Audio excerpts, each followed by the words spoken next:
Olá a todos, para mim é um prazer inenarrável estar aqui. Nós vamos hoje fazer os comentários, resolver a prova P1, nesse momento a prova P1 do diurno que foi realizado nesse ano de 2014.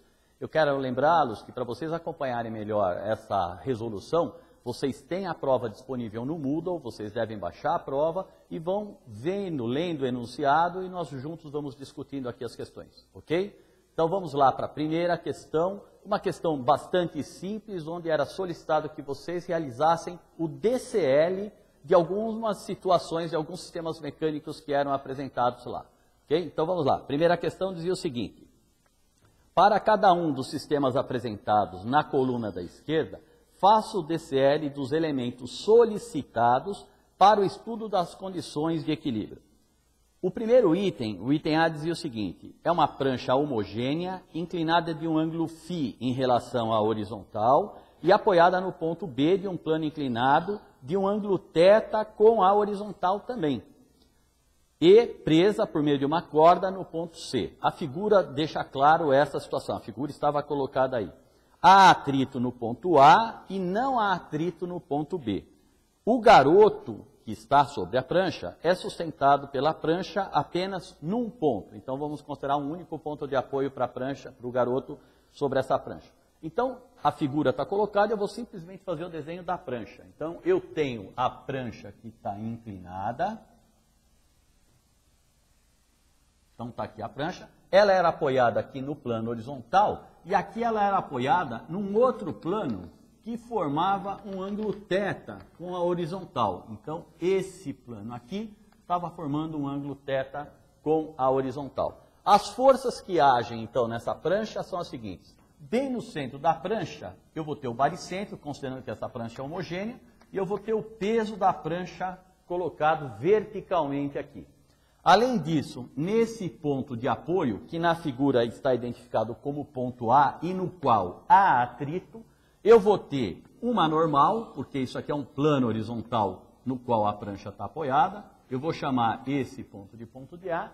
E há atrito. Se há atrito, existe a possibilidade de escorregamento dessa prancha. Vamos imaginar que essa prancha tente escorregar para a direita. Então, uma força de atrito que pode existir aqui é a força de atrito estático que vai estar agindo para a direita aqui nesse ponto. Além disso, que forças mais agem na prancha? A prancha estava presa por essa outra extremidade, que está identificada por B, com uma corda que estava presa no ponto superior. Então, a força que age aqui é uma força de tração devido à corda que sustenta a prancha nesse ponto. E mais, nesse ponto B, a prancha estava apoiada nesse plano inclinado de um ângulo θ em relação horizontal. Então, eu vou ter uma outra normal aqui, que eu vou chamar de normal no ponto B. Além de todas essas forças, tem a força do garoto que está colocado estático sobre a prancha. O garoto estava colocado posicionado exatamente aqui no centro da prancha.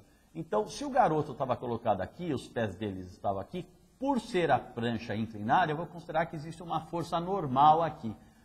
Se eu fosse pensar no garoto, o garoto teria a força normal empurrando ele para cima. No entanto, como ele está apoiado na prancha, né, ele está aplicando uma força normal aqui, que eu vou chamar normal do garoto colocada nessa posição. Por outro lado, se o garoto também está apoiado sobre a prancha e ele está estático, significa que existe força de atrito, um atrito entre o pé do garoto e a prancha. Consequentemente, vou ter uma força de atrito. Como é que seria a força de atrito do garoto? Se o garoto está sobre a prancha e ele está estático, significa que a tendência dele é escorregar para baixo. Se a tendência é escorregar para baixo, a força de atrito no pé do garoto seria para cima. Só que ter a terceira lei de Newton na prancha, e como eu quero descobrir, ou melhor, eu quero fazer o DCL das forças que agem na prancha, eu vou ter uma força de atrito que vai ser colocada desse jeito aqui. Que eu vou dizer que é a força de atrito devido ao garoto que está colocado aqui. Vou tirar o símbolo de vetor, eu até coloquei aqui, mas a nossa convenção nas aulas a gente discutiu que na hora de fazer o DCL a gente não colocaria as setinhas sobre cada uma da identificação das representações das forças. Então, esse era o item A, esse deveria ser o DCL ser realizado aí na prancha como estava sendo solicitado, ok? Pois bem, nessa mesma questão, nós tínhamos um item B.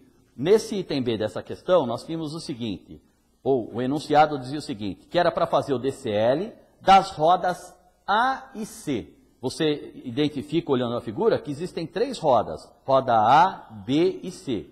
Admitindo que as rodas B e C têm peso 2P e a roda A tem peso P. Ele ainda diz, as rodas B e C estão conectadas por uma trave. Não há atrito entre as superfícies. Então a roda B e C está conectada por uma trave e não há atrito entre as superfícies. Bom, ele pede para fazer o DCL das rodas A e C. Como é que a gente vai fazer isso? Se eu olhar, esse aqui foi o item A, deixa eu identificar aqui para a gente ter o item B.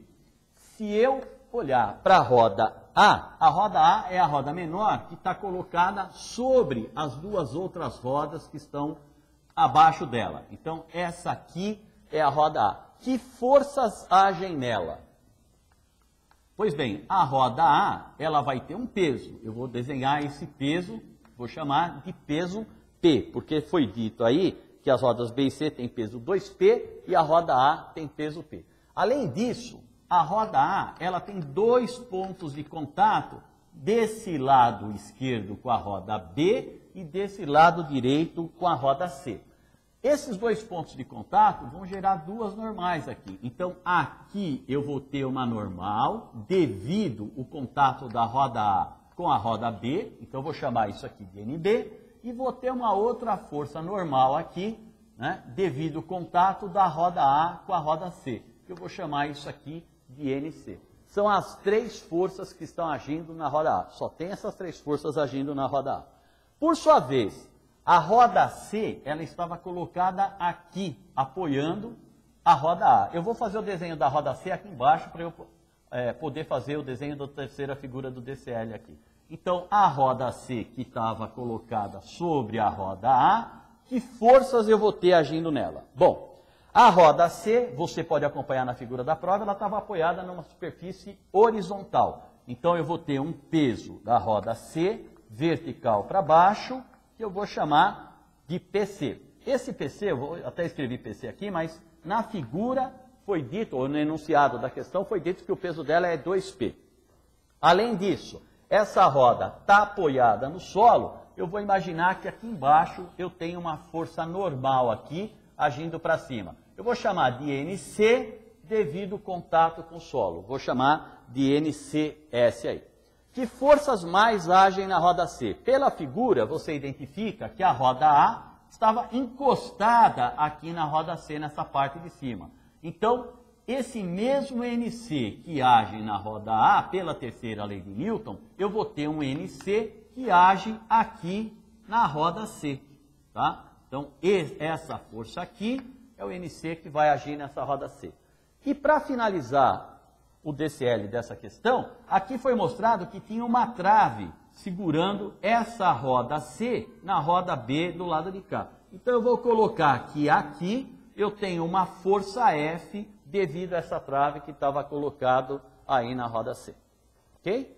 Bom, feito isso, eu fiz o DCL da questão B, do item B da primeira questão, e essa questão pediu o DCL das 2 rodas somente, as rodas A e C. Não existia nenhuma outra, a roda B não havia necessidade de você fazer o DCL. Ok? Bom, para finalizar a primeira questão, tem mais um item, o item C, onde tinha novamente uma haste inclinada aqui. Então, tem a haste inclinada, uma haste inclinada, e essa haste ela era sustentada por um cabo lá no seu ponto superior, e aqui embaixo ela era presa num pino articulado. Eu vou ler o enunciado. Dizia o seguinte, para fazer o DCL da haste OA, que está em equilíbrio estática, presa ao suporte B, por uma corda com massa desprezível. Admita que O seja uma articulação de pino livre. Então, que forças eu tenho agindo sobre essa haste? Aqui tem o ponto O e esse aqui é o ponto A. Bem, olhando a figura do jeito que ela foi representada originalmente, a gente tem as seguintes forças agindo nela. Eu tenho um peso vertical para baixo, exatamente no centro da haste. Eu estou considerando que essa haste é homogênea, Então, o baricentro dela vai estar exatamente no centro geométrico dela, considerando o comprimento. Eu tenho aqui o ponto O, onde eu vou ter uma componente OX e uma componente OY. Tá? Porque eu estou considerando que esse pino é uma articulação e eu não sei exatamente a direção da resultante de força que age nesse ponto O. E, finalmente, no ponto A tem um cabo, onde eu vou ter uma tração T, que vai ser representada desse jeito aqui. É um DCL, não haveria necessidade de fazer indicação de ângulos nesse caso aqui. Nesse caso aqui, até se você quisesse, você poderia ter indicado o ângulo, porque está identificado na figura que o ângulo de inclinação das forças no item B é de 30 graus em relação à horizontal. Ok? Então, essa é a primeira questão da prova. Eu quero lembrar, essa é uma questão bem simples, cujo objetivo é saber se você sabe olhar as figuras num sistema mecânico qualquer e fazer a representação do DCL. Bem, pessoal, então agora nós vamos para a resolução da segunda questão. A segunda questão é uma questão que busca verificar se você tem conhecimento sobre vetores. Se bem que nesse caso também existe a necessidade de você também aplicar a primeira condição de equilíbrio, ok? Então ela diz o seguinte: uma caixa está presa por dois cabos que passam através de duas polias, como mostra a figura 4. A figura indica ainda as forças que agem na caixa, representadas num diagrama OXY. Essa figura ela está ao lado direito da representação da caixa e eu já coloquei essa figura na lousa. É como se fosse o DCL, só que a caixa, na verdade, está representada por um ponto, ali onde todas as forças se encontram na origem do sistema de eixo OXY. A caixa tem peso de 27 newtons e está em equilíbrio, ou seja, as forças resultantes em X e Y são nulas. Pois bem, o item A dessa primeira questão diz assim: determine os módulos dos vetores T1 e T2, tração nos cabos, em relação ao sistema de eixo OXY. Bom, se eu quero encontrar o T1 e o T2, e eu vou já marcar aqui o valor do peso P, foi dado como sendo de 27 newtons, e foi dito ainda que o sistema está em equilíbrio, eu tenho que levar em consideração que a primeira condição de equilíbrio é válida. Ou seja, pela primeira condição de equilíbrio, a soma das forças que agem nessa caixa é igual a zero. Olhando para a questão, eu verifico o seguinte: o peso foi dado, existem duas incógnitas aí, que são os valores de T1 e T2. Quando eu represento a soma das forças igual a zero, num sistema onde eu tenho essas direções x e y, eu vou ter duas incógnitas possíveis de identificar, que são justamente os T1 e T2 que eu tenho aí. Pois bem, se eu fizer somatória das forças igual a zero, eu vou ter o seguinte: para a direção x, eu até posso escrever aqui, somatória das forças na direção x é igual a zero. Não vou usar a notação de vetor, porque eu vou trabalhar com o componente dos vetores aqui. Quem é que eu vou ter? Eu vou ter o T1x menos o T2x igual a zero. Porque eu tenho apenas a representação, ou os componentes das forças T1 e T2 representadas na direção x aqui. Na direção y, o que eu tenho? Somatória das forças na direção y também é igual a zero. Nesse caso, eu vou ter o T1y somado com o T2y, são os dois componentes que vão estar colocados para cima, menos o peso igual a zero. O peso é 27 newtons do jeito que foi dado aí. Aparentemente, quando eu vejo essa questão, eu falo, nossa, um ângulo de 17,5 graus, isso aí vai complicar a minha resolução, mas vocês vão verificar o seguinte: isso vai facilitar e muito a resolução. A partir do momento que eu tenho esses valores, eu posso pegar e fazer a representação dos componentes em função do seno, da projeção desses vetores. Então, quem vai ser o T1x para mim? O T1 eu posso escrever como sendo o T1x. T1, deixa eu mudar de cor aqui, e mostrar a representação do T1x aqui. Esse aqui vai ser o meu T1x. Já vou colocar aqui também a representação do meu T2x.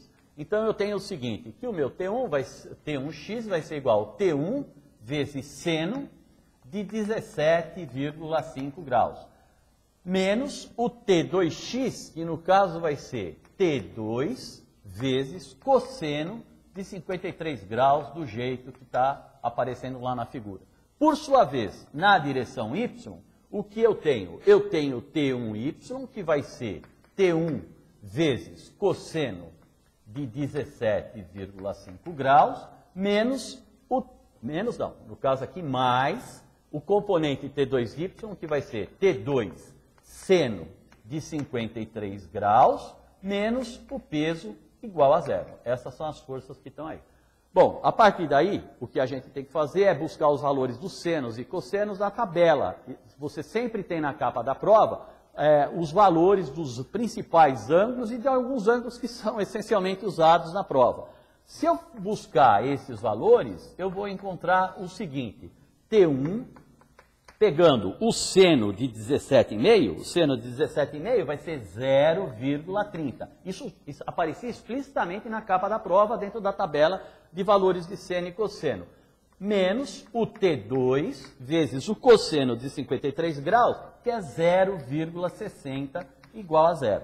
E na direção y, eu vou ter T1 vezes o cosseno de 17,5, que é 0,95, mais T2 vezes o seno de 53 graus, que é 0,80, igual a 27. Tá? Eu já substituí o valor do peso por 27 e passei para o outro lado. Bem, se você olhar para essas equações que você tem, fica muito fácil de perceber que o T1, né, ou melhor, o T2 é o dobro de T1 que está colocado aqui. Então, se eu pegar essa equação da direção x, eu vou ter que T1 é igual 2 vezes o T2. Por quê? Porque 0,30 é metade do valor de 0,60 do jeito que está representado aí. Ora, se o T1 é igual ao dobro de T2, eu posso pegar agora essa outra equação da direção y e fazer a substituição. Se o T1 vai ser 2 vezes T2 vezes 0,95 mais T2 vezes 0,80 é igual a 27. Isso aqui vai dar 1,9 T2 mais 0,80 T2 igual a 27 aqui. Conclusão, eu vou ter que 2,7 T2 é igual a 27 e, consequentemente, que o T2 é igual a 10 newtons. Então veja, olha só que interessante, o ângulo aparentemente tão chato de se trabalhar, na verdade, na hora de eu resolver a questão, acabou se tornando algo bastante simples, que você não precisa, essencialmente, nem de calculadora para poder resolver. Bem, se eu encontrei o T2, né, usando essa equação da direção x aqui, vamos chamar essa equação de 1 só para a gente poder dar continuidade, de 1 a gente vai ter o seguinte, que T1 vai ser igual a 2 vezes o T2 e, consequentemente, o T1 vai ser igual a 20 newtons aqui. Está feito o primeiro item da questão, né? Aparentemente algo que poderia ser complicado, pelos valores de seno e cosseno escolhidos, acabaram sendo bastante simples da gente resolver. Ok? Nós vamos agora para o item B da segunda questão. Eu apaguei a lousa, eu já marquei os valores que eu havia encontrado como resultados no item A da questão. O item B pergunta o seguinte, ele pede para você fazer, escreva os vetores T1 e T2, que estão representados lá na figura, em função dos vetores unitários I e J. Bom, muito simples essa questão, né? Simplesmente saber se você sabe projetar. Para o vetor T1, por exemplo, como é que eu vou fazer? Se eu quero determinar o vetor T1 em função dos seus componentes IJ, eu vou ter um T1x, que vai ser dado por T1 vezes o seno de 17,5 graus. Tá? E eu vou ter um T1y, que vai ser dado por T1 vezes cosseno de 17,5 graus. De novo, a gente vai ter que usar os valores que estavam representados lá na tabela. Então, o T1x vai ser o quê? T1, no caso, o valor determinado foi de 20 newtons, vezes o seno de 17,5, que a gente já usou, que é 0,30. Tá? Daqui, eu vou ter, então, o T1x. Esse T1x vai ser igual a 6,0 newtons. Esse é o valor do componente x do vetor T1. Muito bem, para o vetor T, para o componente TY do vetor T1, eu vou ter o valor dele, que é 20, vezes o cosseno de 17,5, que é 0,95. De novo, uma conta que pode ser complicada, mas não tem nada de complicado. O componente Y vai ser igual a 19 newtons. Está aqui. Então, com isso, eu determinei o valor do vetor T1. Eu posso, então, dizer que o vetor T1 é igual a 6,0i mais 19j, isso aqui representado em newton. Vou colocar o newton aqui do lado. Então, isso aqui é a resposta que me dá o vetor T1. O vetor T2, eu vou fazer o mesmo procedimento. O T2 vai ser o quê? Vamos lá, T2x. O T2x, se o ângulo de 53 graus é um ângulo que não está medido a partir do OX positivo, eu tenho que lembrar que eu devo colocar o sinal na representação do componente do vetor, porque o seno e o cosseno não me daria isso automaticamente. Então, para esse valor, para esse vetor T2 e esse ângulo que está representado aqui, eu teria um T2x que seria dado por o quê? Menos T2, porque no caso ele está no sentido contrário à orientação do eixo x positivo, menos T2 cosseno de 53 graus. E o T2y, ele vai ter um componente para cima, eu não representei agora há pouco aqui, mas eu vou representar. O T2y está representado aqui para cima, assim como o T1y está representado aqui para cima também. O T2y vai ser T2 vezes seno de 53 graus. Tá? Daqui eu vou ter que o T2x é igual menos o valor de T2, que no caso é 10 newtons, vezes o cosseno de 53. Cosseno de 53 na tabela é 0,60. Tá? E daqui eu tiro que o T2x é igual a menos 6,0 newton. Menos 6,0. Bom, é bastante sensato, porque ele tem que ter um valor contrário ao T1x, porque é justamente para poder manter o sistema em equilíbrio. E o T2y vai ser igual o valor de T2, que no caso é 10 newtons aí, o sinal de mais eu levei em consideração a orientação do componente do vetor em relação ao eixo y, vezes o seno de 53 graus, que é 0,80. E daqui eu vou ter que o T2y vai ser igual a 8 newtons, desse jeito que está colocado aqui. Pois bem, quem vai ser o vetor T2 para mim? O vetor T2 vai ser um vetor que vai ter menos 6i, versor i, mais 8j, certo? Eu vou colocar aqui embaixo, até por uma questão de espaço, representado em newton, desse jeito que está colocado aí. Menos 6i mais 8j. E com isso, eu resolvi o item B da segunda questão. Uma questão também bastante simples, onde busca saber se você está sabendo trabalhar minimamente com os vetores. A terceira questão, de novo, é uma questão de equilíbrio, só que, se você se lembrar, e você pode ver isso no enunciado da prova, o objetivo não é que você resolvesse a questão toda, é que você começasse a fazer o modelamento matemático, né, que você fizesse o modelamento matemático para essa questão, ou seja, começasse a questão, mas não completasse. Eu vou fazer a leitura dela. Tem uma figura, vocês podem acompanhar com a cópia da prova que vocês têm, e na qual o enunciado está dizendo o seguinte: considere um bloco de peso PB amarrado a outro bloco A, ambos em planos inclinados, mas com ângulos de inclinação diferentes, como indica a figura 5. Então você percebe que o bloco A está à esquerda, num plano inclinado de alfa em relação horizontal. O bloco B está à direita, num plano inclinado também, de um ângulo beta em relação à horizontal. O bloco B arrasta com velocidade constante o bloco A para cima. Isso significa que, apesar de eles estarem em equilíbrio, já que a velocidade é constante, existe movimento. E o bloco A está subindo o plano, ok? Sobe o plano da rampa inclinada de um ângulo alfa em relação horizontal. Abaixo dessa figura, você percebe, da figura aí onde tem os dois blocos representados, já vem o DCL para os dois blocos, para o bloco A e para o bloco B representado. Esses DCLs eu fiz aqui na lousa, para então ajudar a resolução da questão também, e a gente poder fazer, nós podemos fazer os comentários aí referentes a cada item. Então, o item A pergunta o seguinte, pede o seguinte, escolha um sistema de eixo OXY e faça o diagrama cartesiano com a representação de todas as forças que agem nos blocos.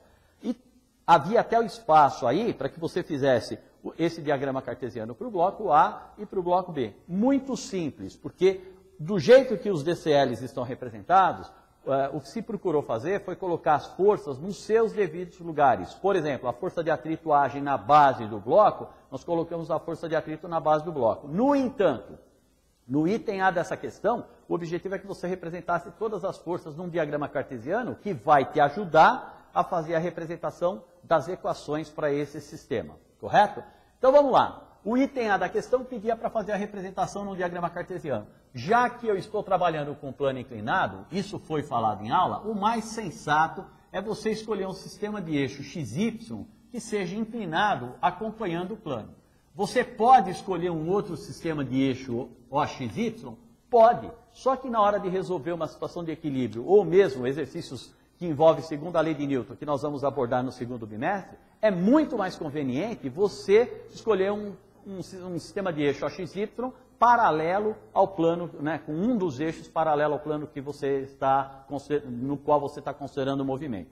Então, se eu considerar esse diagrama de eixo XY para esse bloco A, as forças que eu vou ter representadas neles são as seguintes. Eu vou ter o peso de A vertical aqui para baixo, a normal vai ficar coincidente com o eixo Y, no sentido positivo do eixo, a tração vai ficar representada no eixo X desse jeito aqui, e a força de atrito do bloco A em relação à superfície na qual ele escorrega, vai ficar representado desse jeito.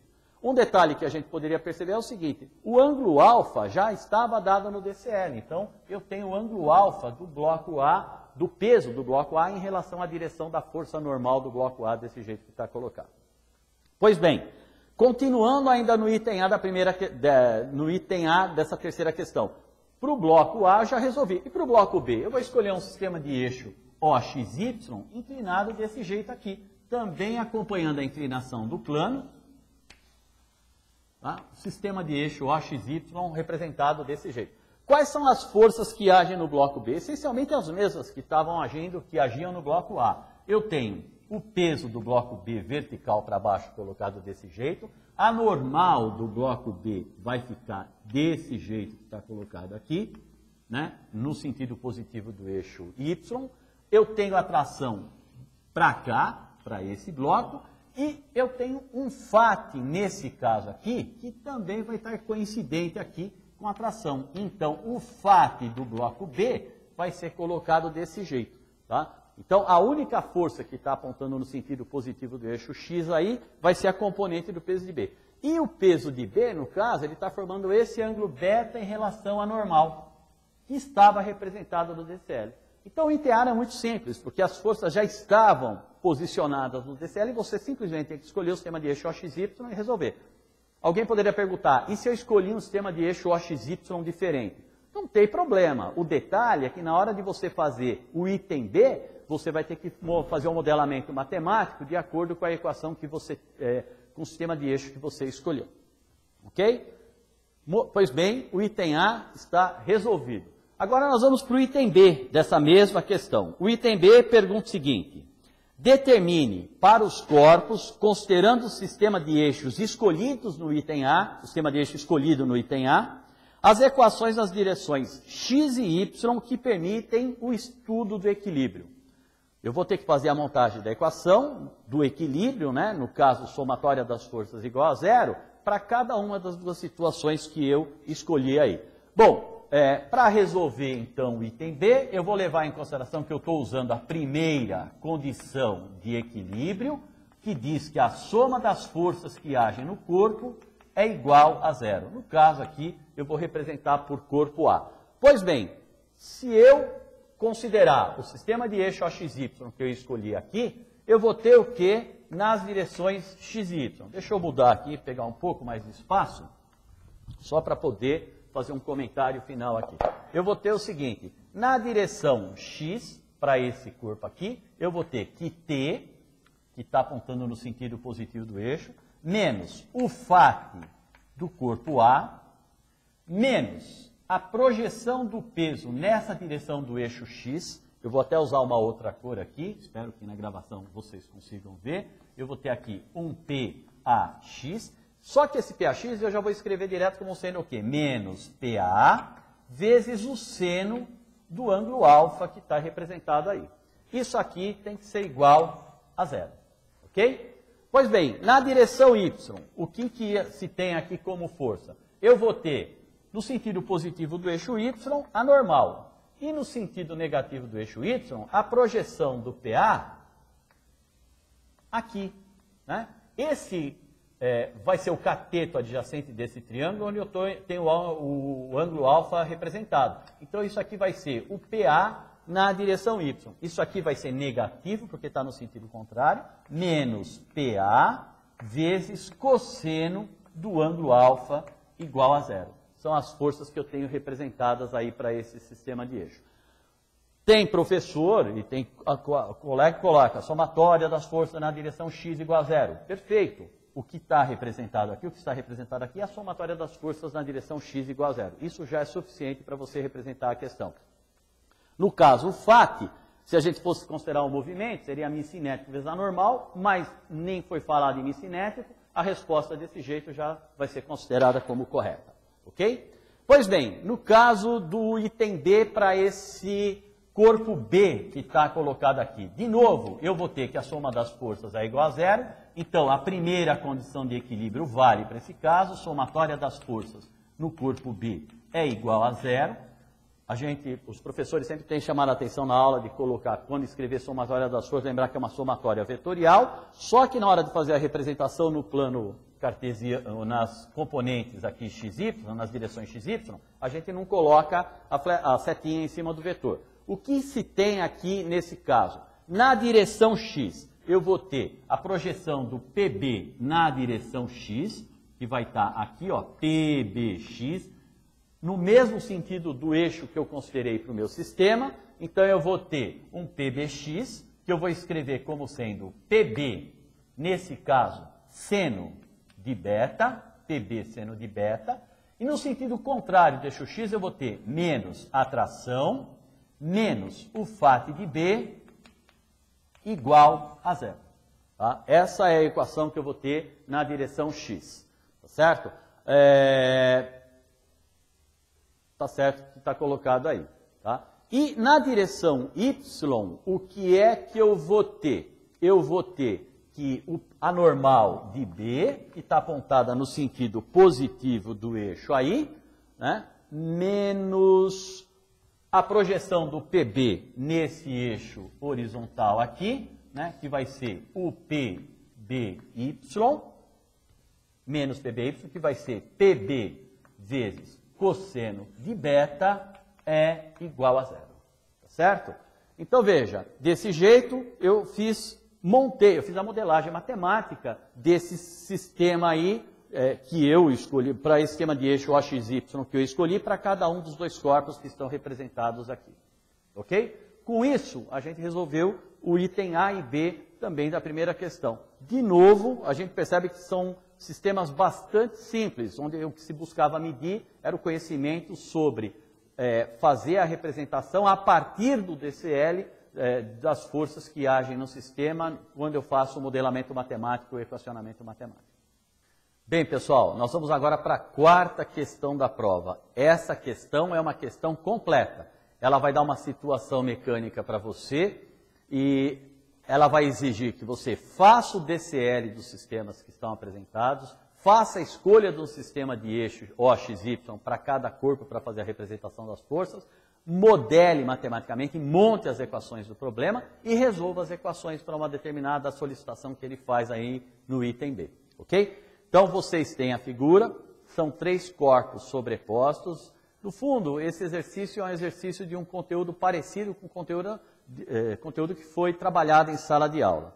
Então ele diz assim, considere os corpos com pesos P1, P2 e P3 dispostos como mostra a figura 8. Ao lado.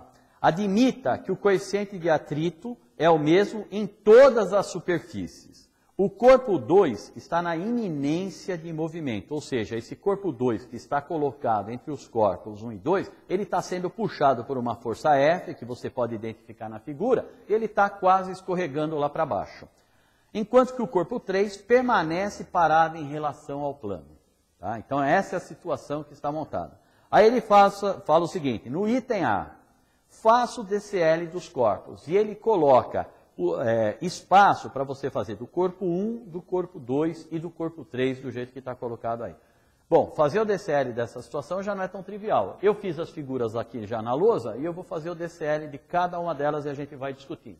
Então veja, para esse corpo 1, vamos considerar o corpo 1 que está colocado lá em cima. Quais são as forças que agem nele? O corpo 1, você observa que tem uma força, uma corda segurando ele na parede lá em cima. Então, imediatamente, você pode identificar que tem aqui uma força de tração puxando o corpo 1 para cima.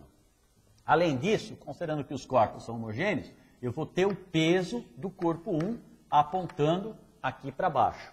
O corpo 1 está apoiado no corpo 2. Então, para esse corpo 1, eu vou ter uma normal aqui. Eu vou chamar essa normal de normal 1, do jeito que está, porque é a normal do corpo 1. Bom, essas são as forças que imediatamente eu identifico no corpo 1. Só que quando eu olho a situação mecânica que está representada, o corpo 2 está sendo puxado para baixo. E como existe atrito entre as superfícies, a gente poderia pensar o seguinte, o corpo 2 tenta arrastar junto com ele o corpo 1, certo? Só que essa força que o corpo 2 faz o corpo 1 tentando puxá-lo para baixo, é devido ao atrito entre essas duas superfícies. Então, nesse corpo 1, vai aparecer aqui uma força de atrito que eu vou representar por FAT1. Tá? FAT1 é a força de atrito que vai aparecer aqui no corpo 1 nessa situação. Pois bem, o DCL do corpo 1 está completo, são 4 forças que estão agindo no corpo 1. Se eu for considerar agora o corpo 2, quais são as forças que estão agindo no corpo 2? A primeira força é evidente, né? É aquela força F que está sendo aplicada aqui embaixo, puxando o corpo 2 paralelo ao plano. Está colocado aí. Que outras forças eu tenho no corpo 2? Bom, se eu notar que existe esse contato entre o corpo 1 e o corpo 2, eu tenho que lembrar que pela terceira lei de Newton, essa força N1 que o corpo 1 sofre para cima, ela exerce no corpo 2 no sentido contrário. Então eu vou ter nesse corpo aqui uma força N1 nesse sentido aqui. Por sua vez, como eu falei, a força de atrito 1 está puxando o corpo 1 para baixo devido a esse contato com o corpo 2. Pela terceira lei de Newton, eu também vou ter uma força de atrito aqui, FAT1, para cima nesse corpo 2 do jeito que está representado aí. Além disso, eu tenho o quê? O peso, verticalmente apontado para baixo aqui, que eu vou representar como o peso do corpo 2, e o corpo 2 está apoiado no corpo 3. Se o corpo 2 está apoiado no corpo 3, significa que aqui na base do corpo 2, ele vai sofrer uma normal para cima, que eu vou chamar de N3.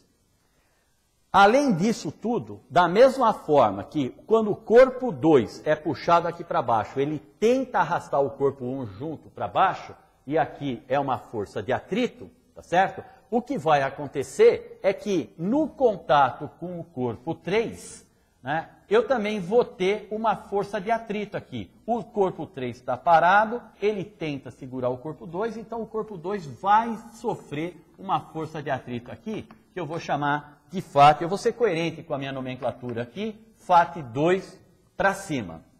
Tá? E até para ser coerente com a nomenclatura, essa normal aqui que esse corpo 2 está sofrendo para cima, eu vou preferir chamar de N2 para então poder acertar isso daí e ficar tudo coerente.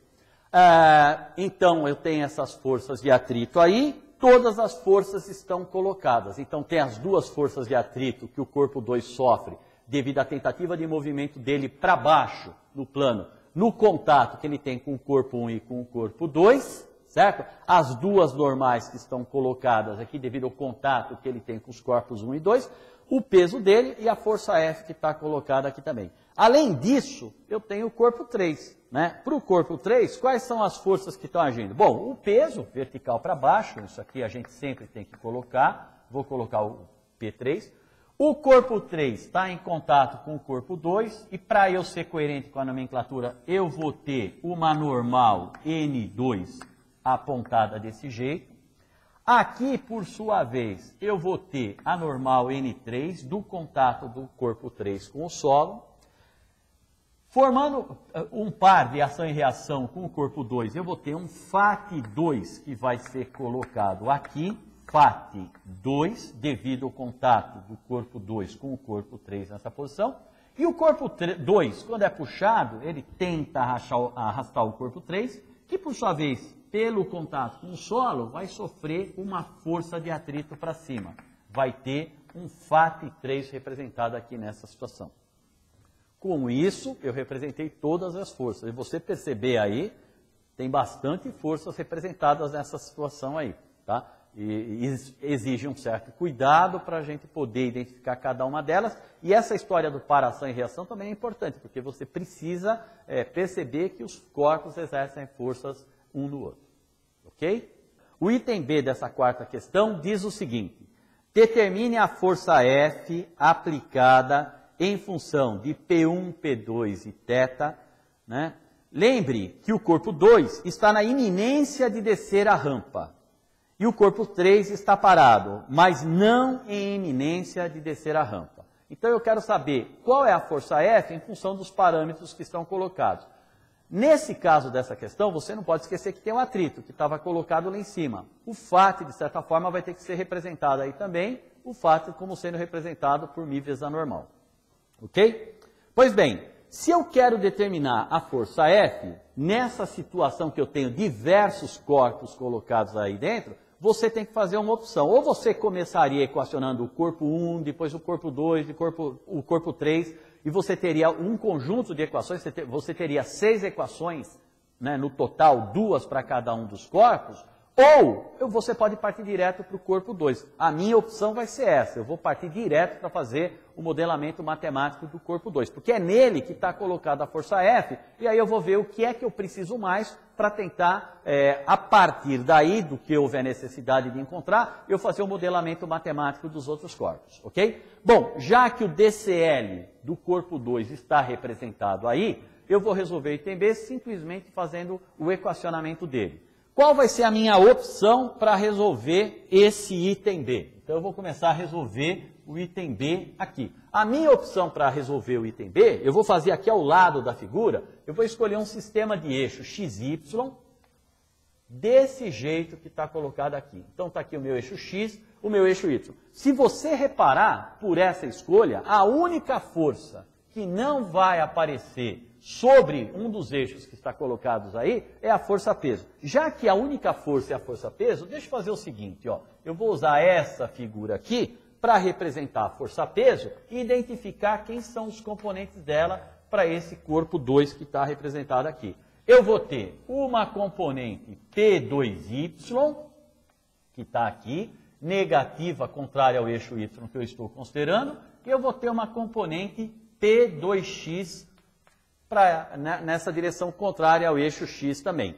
Bom, nessa figura aqui, né, foi dito que o ângulo de inclinação do plano em relação à horizontal é θ. Se o ângulo de inclinação em relação à horizontal é θ, o ângulo θ vai aparecer aqui, entre a direção do peso e da normal. Isso foi discutido em sala de aula, cada vez que se colocava o exercício, se fazia lá o triângulo para mostrar a horizontal, a vertical e poder identificar o eixo. Eu aqui vou colocar direto, vou escrever aqui do lado, ó, P2x vai ser menos P2 seno de θ. E o P2y aqui vai ser igual menos P2 vezes cosseno de θ. Eu estou colocando esse sinal de menos, lembrando que eles estão no sentido contrário ao sistema de eixo XY que eu considerei. Pois bem, se eu quero encontrar a força F, lembrando que o sistema está em equilíbrio, eu vou ter que dizer o que então? Que pela primeira condição de equilíbrio, a somatória das forças no corpo 2 é igual a 0. E a minha esperança é que eu resolver nessa equação e encontro a força F, né? Tanto mais fácil, melhor para mim.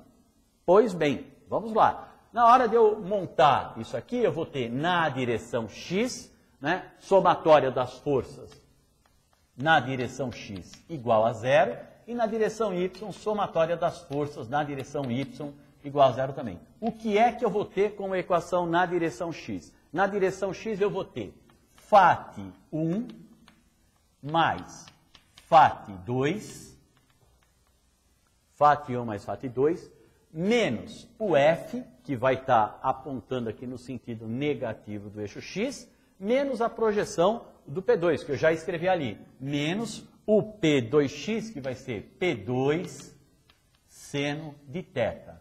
Isso aqui é igual a 0. Na direção y, o que eu vou ter? Eu vou ter que N2 menos N1 menos P2 cosseno de θ igual a 0. Então, são essas as equações que eu obtive fazendo aí, aplicando a primeira condição de equilíbrio, na qual somatória das forças é igual a 0. Pois bem, o F que eu estou querendo encontrar está colocado aqui dentro. Se o sistema está na iminência do movimento, então eu tenho que dizer que o FAT é igual a μ vezes a normal. Ok? Isso aqui, considerando que eu tenho um FAT estático e eu estou na situação limite, ou seja, o máximo do FAT estático é μ estático vezes a normal. Bom, considerando isso, eu tenho duas forças de atrito no corpo 1. Se ele está na iminência do movimento, eu vou dizer, grosso modo, que o FAT aqui é μ vezes a normal do corpo 1 e aqui é μ vezes a normal do corpo 2.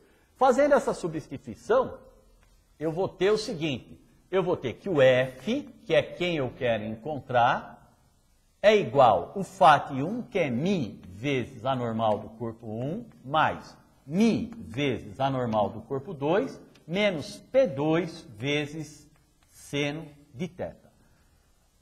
Aí eu paro e penso, bom, para eu encontrar o F, o P2 foi dado, a normal não foi dada. Para eu poder encontrar a normal, eu vou ter que fazer o seguinte, essa normal vai depender aqui do próprio peso do corpo 2, para isolar aqui o corpo 2. No entanto, aqui está entrando a normal do corpo 1.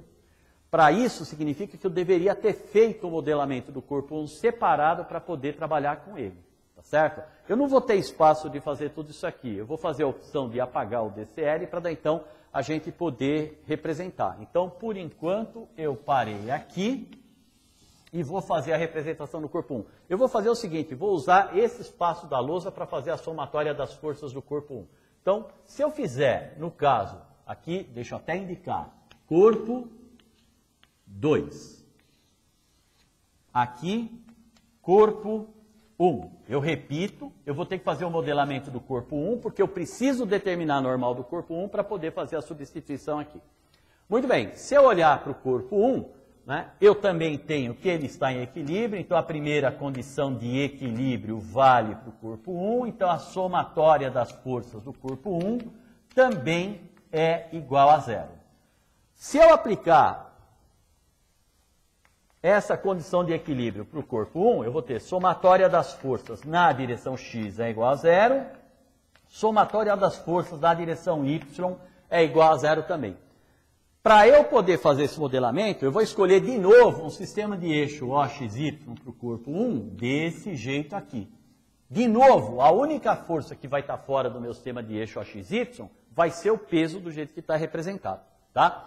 Então, como é que fica a equação na direção x? Na direção x eu vou ter t positivo, porque o t vai estar apontando para cima a favor do eixo, menos o FAT1, menos o FAT1, menos o P1 projetado na direção do eixo x, que vai ser de novo P1 seno de θ. Eu posso fazer analogia com o que eu fiz no modelamento do corpo 2, e a gente vai perceber que a situação é a mesma da projeção, é igual a 0. E para o corpo na direção y, para o corpo 1, eu vou ter que N1 menos P1 cosseno de θ é igual a 0. Quando eu chego a isso, eu percebo imediatamente que o N1 já eu obtive. O N1 está aqui. Né? Então, eu posso daqui já tirar o quê? Que o N1 é igual a P1 cosseno de θ. Tá? N1 é P1 cosseno de θ. Isso não é a resposta do meu problema, mas o N1 é um termo que eu preciso para poder encontrar o valor do F. Tem um detalhe, para eu poder determinar finalmente o valor do F, eu preciso encontrar o N2. Como é que eu vou fazer para encontrar o N2? Nessa outra equação aqui de cima, se eu substituir o valor de N1, eu vou poder encontrar o N2.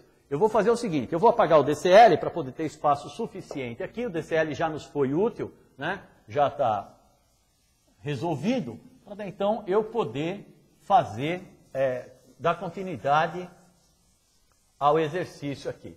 Tá? Isso aqui também não me vai ser mais necessário nesse momento. Pois bem, eu vou pegar agora essa equação da direção y para encontrar o N2, lembrando que o N1 eu já obtive, porque eu preciso do N1 e do N2 para fazer a substituição dos valores do FAT aqui em cima para encontrar o F. Então, se eu pegar para o corpo 2, a equação da direção y, eu vou ter o quê? Eu vou ter que o N2 é igual a P2 cosseno de θ mais o N1. E o N1 eu já descobri quem é. O N2, então vai ser P2 cosseno de θ mais o N1, que é P1 cosseno de θ. Então eu tenho aqui que o N2 vai ser P1 mais P2 vezes cosseno de θ. Essa resposta tem lógica porque a normal do corpo 2, que acontece na base de apoio do corpo 2, é uma normal que está sustentando tanto o peso do corpo 1 como do corpo 2. Pois bem, já identifiquei o N2, já identifiquei o N1, tenho condição de substituir o FAT aqui e, consequentemente, descobrir a força F. Então, a partir da equação do corpo 2, novamente, na direção x, corpo 2, na direção x, o que eu vou ter? Eu vou ter o FAT1, que vai ser μ vezes o N1.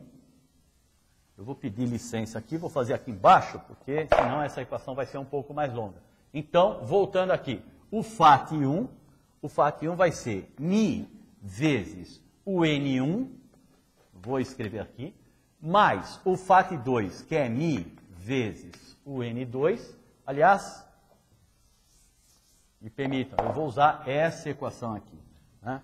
O F é igual a μ, que eu vou colocar em evidência, o N1, que é P1 cosseno de θ, mais, coloquei em evidência o μ, o N2, que vai ser P1 mais P2 vezes cosseno de θ, menos P2 seno de θ. Bom, daqui o que eu posso verificar é se há alguma coisa que possa ser colocada em evidência. Esse parênteses está fechando aqui. A rigor, do jeito que está, já poderia ser considerado como correta a resposta, mas eu poderia juntar aqui, ó, P1 cosseno de θ com P1 cosseno de θ, eu vou ter μ vezes 2 vezes P1 cosseno de θ também está em evidência, μ vezes cosseno de θ, que multiplica P2 mais 2 vezes P1 menos P2 seno de θ. Tá? E com isso, eu tenho a resposta aí da força F em função dos parâmetros que foram dados no problema. Okay? Esse exercício era mais trabalhoso, dá para a gente perceber. Né? Mas, de qualquer forma, é alguma coisa simples pelo DCL que foi colocado aí. DCL trabalhoso também, mas também factível. Ok, pessoal, então nós vamos fazer agora a resolução da quinta questão. A quinta questão é uma questão também simples, onde se pede o cálculo do torque de uma força em relação a um ponto que já foi determinado na figura. A figura, eu já procurei representá-la de um modo simplificado aqui na lousa, para a gente poder fazer a resolução da questão. Eu vou ler o enunciado, vocês vão acompanhando com a prova que vocês já baixaram aí do Moodle. Então ela diz o seguinte: determine o momento da força produzida pela força T igual a 100 newtons em relação ao polo situado no ponto A do sistema mecânico indicado na figura 9. Então está representado aqui. A força T está nessa posição, o polo A vai estar colocado aqui nessa extremidade inferior da haste. Pois bem, existem diversas formas de calcular o torque. Eu vou fazer o cálculo do torque a partir do módulo do produto vetorial que a gente tem, né? Para determinar o torque. O torque, no caso da força T, vai ser dado por o quê? R em relação ao ponto A, produto vetorial T. Esse aqui vai ser o torque da tração T que está colocado aqui.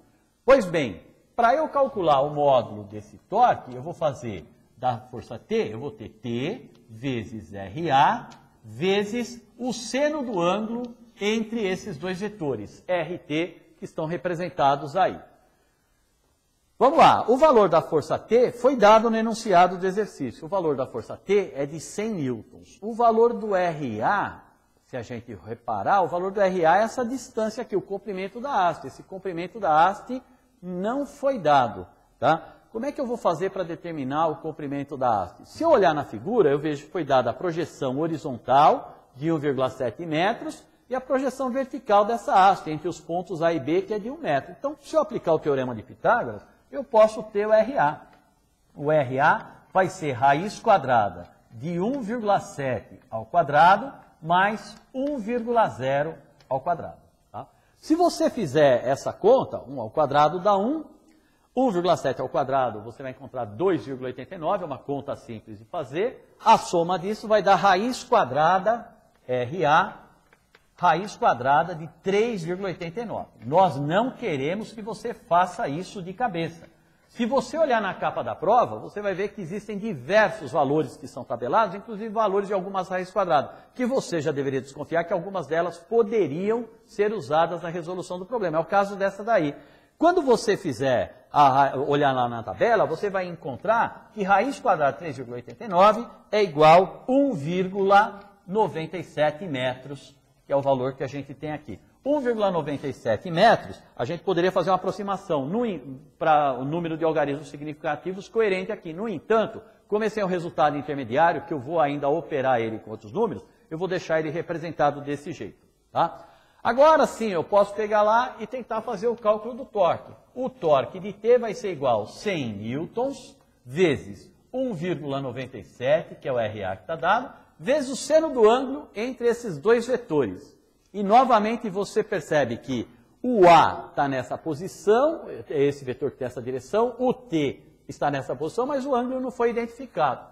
Só que se você reparar com um pouco de cuidado na figura, você vai perceber o seguinte, que esse ângulo aqui é de 30 graus, que é o mesmo ângulo que a haste forma com a horizontal aqui embaixo. E esse ângulo aqui é de 40 graus, que é o ângulo que a corda forma com a direção horizontal, aonde ela está suportada lá em cima, onde ela está presa lá em cima. Então, o que eu vou ter aqui é seno de 70 graus aí, que eu vou ter nessa figura. Olhando lá na tabela de ângulos que você tem, isso aqui você vai ter 197 vezes o seno de 70 graus, que é 0,94. Novamente, você vai ter que mostrar a sua habilidade matemática, você vai ter que fazer essa conta aí, e se você fizer essa conta, você vai encontrar 186 newton-metros. No entanto, se eu levar em consideração os dois algarismos significativos que eu tenho aqui na resposta, eu posso dizer que o torque total que vai estar agindo aqui vai ser de 1,9 vezes 10 elevado ao quadrado newton-metro. Essa vai ser a resposta do torque que está agindo aí nessa figura. Ok? Então, dessa forma, eu resolvi essa equação a partir do cálculo do torque, levando em consideração o módulo do produto vetorial.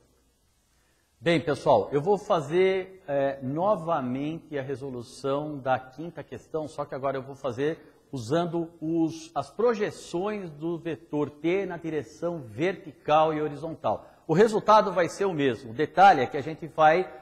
tem alguns alunos que podem preferir fazer desse jeito. Tanto de um jeito como de outro estaria certo. Você poderia fazer a sua escolha. Eu vou fazer aqui para a gente poder discutir.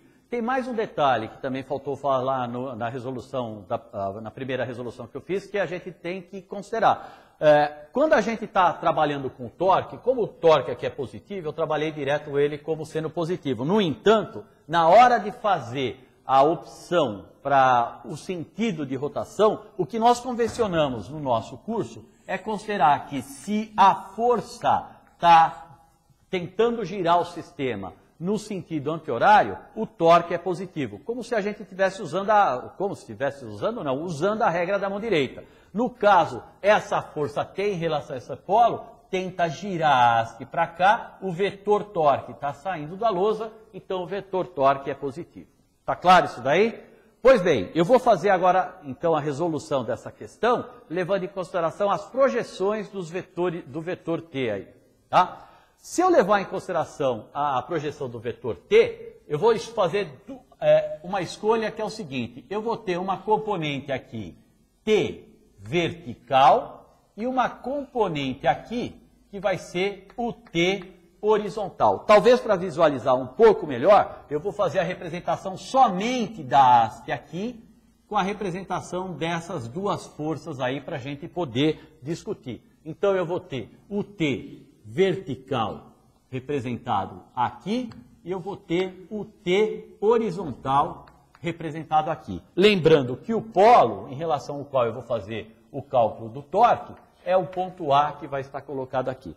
Bom, a pergunta é, quem é o TV e quem é o TH? Lembrando o seguinte, que o vetor T, ele originalmente estava colocado aqui, formando um ângulo de 40 graus em relação à horizontal. Se eu levar isso em consideração, eu vou ter o seguinte, o meu TV, o meu componente TV vai ser T seno de 40 graus.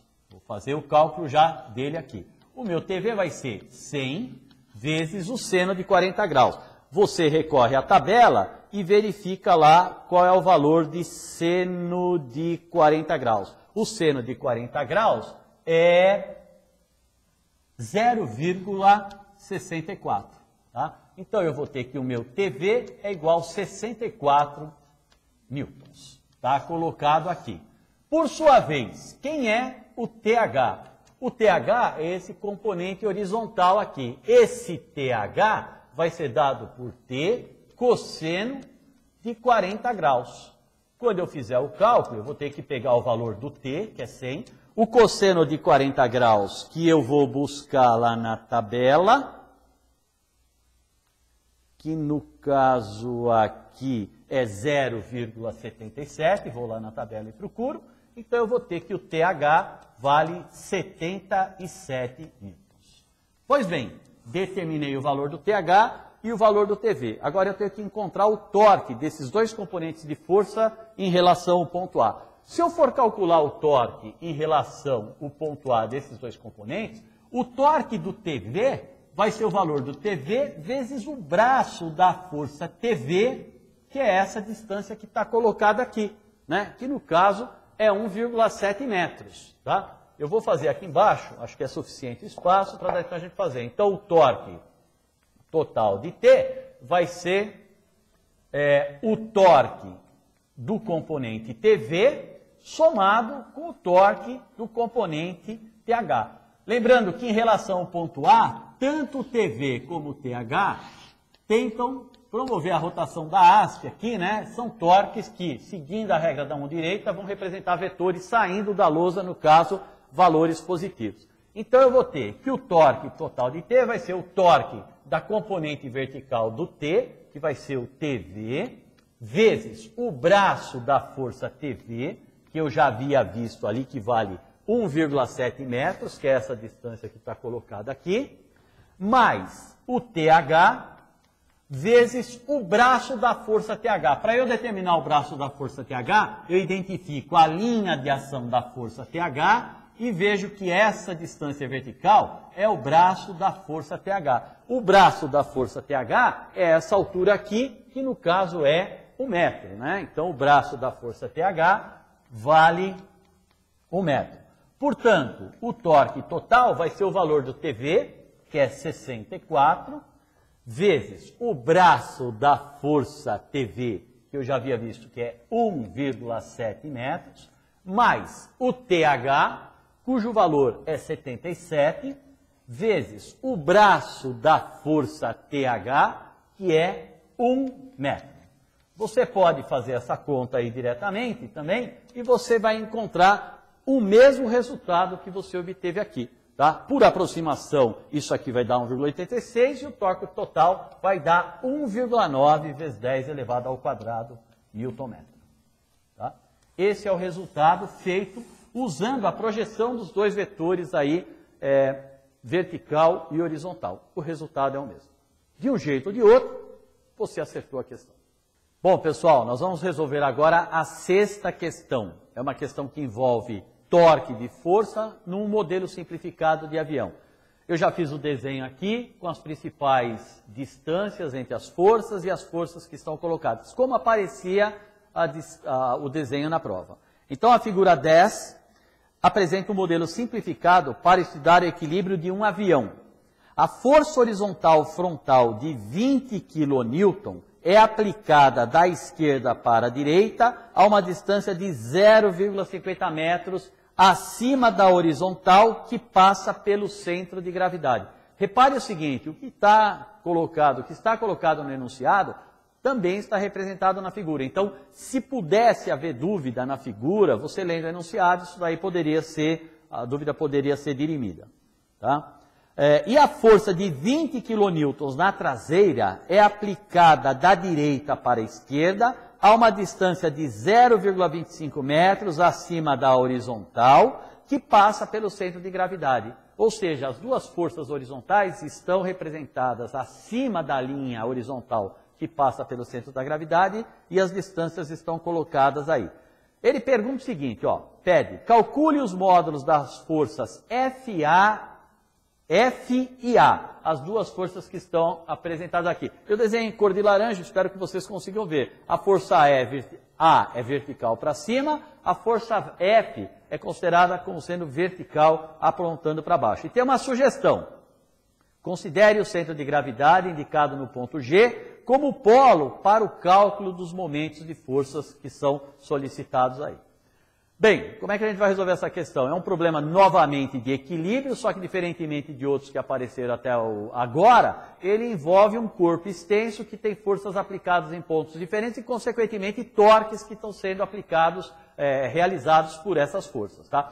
Já que é um problema de equilíbrio, eu vou fazer o seguinte, eu vou fazer a resolução, a minha opção vai ser pela resolução completa. Eu vou equacionar a primeira condição de equilíbrio, depois a segunda condição de equilíbrio, e a partir daí a gente vai ver o que é necessário fazer para encontrar os valores de FA e de FB. Bom, eu vou primeiramente aplicar a primeira condição de equilíbrio. Na primeira condição de equilíbrio, eu sei que a somatória das forças que agem no avião tem que ser igual a zero. Então, cabe nesse momento uma opção de sistema de eixo XY para eu trabalhar com essas forças. Como eu só tenho forças indicadas na direção vertical e horizontal, eu vou escolher esse sistema de eixo XY que está colocado aqui.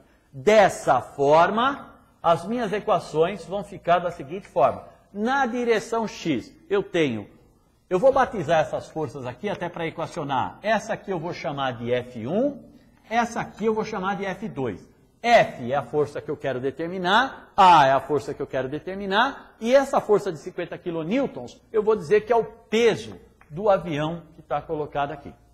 Ok? Então eu vou ter o seguinte, F1 menos F2 igual a zero. Bom, os valores de F1 foram dados, isso mostra que o sistema está em equilíbrio, esse avião está se movimentando com velocidade constante na direção horizontal. Na direção Y, o que é que se tem? Eu tenho força vertical para cima, a força A. Então eu tenho A menos o peso do avião, menos a força F, é igual a zero. O peso do avião eu conheço, 50 kN. Então, dessa equação, eu tiro que A menos F é igual a 50 kN. Bom, com isso eu não resolvo a questão, mas eu já estabeleci uma relação entre os valores de A e F que estão colocados aí. A menos F é igual a 50 kN. Para eu poder resolver, eu vou ter que fazer o quê? Aplicar a segunda condição de equilíbrio, que é a somatória dos torques igual a zero. E eu não posso esquecer da sugestão que foi dada no enunciado, que é, vamos considerar o polo no próprio ponto G, no baricentro do avião. Então, quando eu aplicar a segunda condição de equilíbrio, eu vou ter que somatória dos torques em relação ao baricentro do avião é igual a zero. Novamente, eu vou ter que fazer uma opção. Aqui a minha opção foi escolher esse diagrama de eixo XY. O que a gente vai fazer agora é dizer que todas aquelas forças que exercem torque no sentido anti-horário, elas vão exercer o torque positivo. Lembrando da regra da mão direita, força no sentido anti-horário, o vetor está saindo da lousa, saindo do plano onde está colocada a figura que está representada aí. Pois bem, em relação a esse ponto aqui, aonde eu escolhi o polo, né? O que é que eu vou ter? Vamos, antes de mais nada, fazer uma observação aí com relação às forças. Essa força F1, ela está acima do polo, então ela vai tentar girar no sentido horário. É uma força que tenta provocar o sentido horário aqui, né? Bom, então, na hora de eu fazer essa representação, eu vou ter que levar em consideração isso aqui. Não posso esquecer, ó, isso aqui, só para lembrar, isso aqui é uma equação vetorial. Então, o zero, né, é um vetor que está representado aqui. Para a força de 20 kN, eu vou ter menos o torque de F1, menos o torque do F1, certo? Porque ele vai tentar girar, ela é uma força que está para cima, ela vai tentar girar o avião nesse horário aqui. Eu vou pegar outra força. A força F, também em relação a esse polo, também tenta girar o avião no sentido horário. Consequentemente, o torque vai ser negativo. Eu vou ter menos torque de F, ok? A força F2 é uma força que está apontando aqui para a esquerda. Se eu unir o polo com o ponto de aplicação da força, ela está empurrando essa reta no sentido anti-horário. Então, ela vai representar um torque positivo. Eu vou ter aqui mais torque do F2, tá? E, finalmente, a força A. A força A vai tentar, em relação a esse polo aqui, se eu unir as duas, se eu pensar que tem uma reta unindo aqui ó, o ponto de aplicação da força com o polo, ela tenta girar também no sentido horário, anti-horário. Então, o torque de A mais o torque de A, que vai ser igual a zero. Essa fica a equação da soma dos torques para o sistema.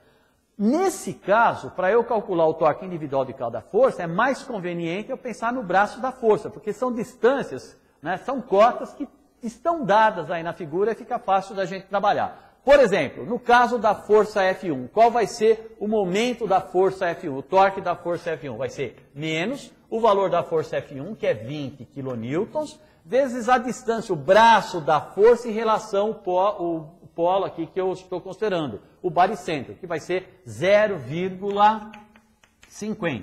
Menos o torque do F. O F é essa força que está colocada aqui, né? Se eu pensar nela, o valor dela eu não conheço, mas o braço da força do F em relação ao polo vai ser 10 metros, mais esse 1,5 que está aqui. Então, vai ser F vezes 11,5. Mais o torque do F2. O F2 é essa outra força de 20 kN, e o braço da força traçando a horizontal vai ser essa distância de 0,25 aqui. Então, vai ser 20,0 vezes 0,25. Mais o torque da força A, o momento aqui dessa força A. Essa força A está tentando girar para lá, o valor dela é desconhecido, e o braço dela em relação à distância aqui do polo é de 1,5 metros. Então, eu vou ter A vezes 1,5 igual a zero. Essa é a equação que eu tenho. Eu posso melhorar essa equação. Isso aqui vai me dar menos 10. Isso aqui vai me dar 5. Menos 10 com 5 dá menos 5. Então, eu vou ter o seguinte, 1,5A menos 11,5F é igual a menos 5, que eu passo para o outro lado. Isso aqui vai ficar igual a 5 desse jeito que está colocado aqui. Tá? Por sua vez, para eu poder fazer a substituição, um jeito de fazer isso é considerar o seguinte, eu vou substituir o A por o quê? 50 mais F do jeito que está colocado aqui. Então eu vou ficar com 1,5, no valor de A eu vou escrever 50 mais F, menos 11,5 F é igual a 5. Se eu fizer essa substituição, isso aqui vai dar 75, certo? No caso aqui tem dois significativos, mais 1,5F menos 11,5F é igual a 5. Tá? Bom, aqui eu vou ter... Tem talvez esse valor aqui, sim, aqui vai dar 10, menos 5 mais 5 passou para o outro lado, esse valor está correto aqui.